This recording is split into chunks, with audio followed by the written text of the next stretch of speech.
স্বৈরাচারের কাছে নয়, বাংলাদেশের জনগণের কাছে ফিরিয়ে দেওয়ার জন্য।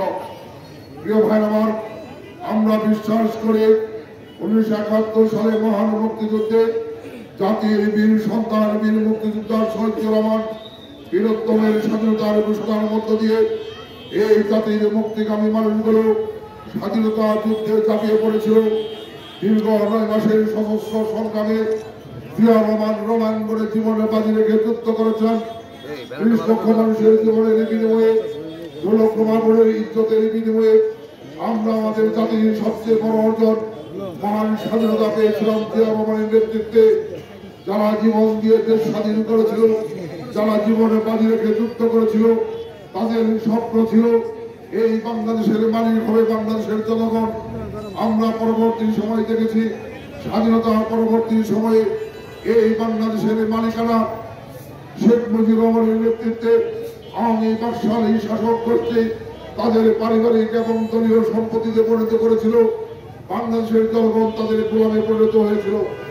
আমরা এই গোলামের জিনজির মুক্ত করার জন্য সংগ্রাম করেছি।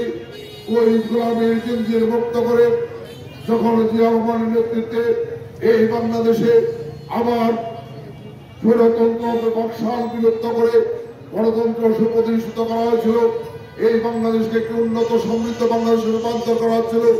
পরিকল্পিতভাবে জিয়া রহমানকে হত্যা করে এই বাংলাদেশে আবার স্বৈরতন্ত্র কায়েম করা হয়েছিল। স্বৈরাচার এরশাদ বন্দুকের নল দিয়ে নির্বাচিত সরকারকে হটিয়ে এই বাংলাদেশের স্বৈরতন্ত্র কায়েম করেছিলেন।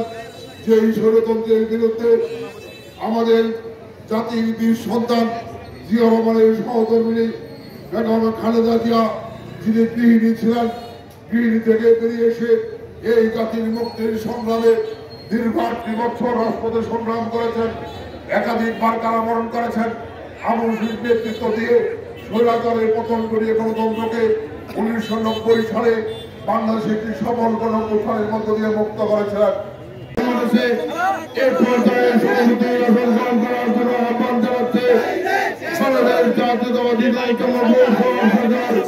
বিপ্লবী সভাপতি তারা নির্যাতিত নেতা জনাব লিয়াকত আলী ভাইকে সভাপতি আসন গ্রহণ করার জন্য আহ্বান জানাচ্ছে।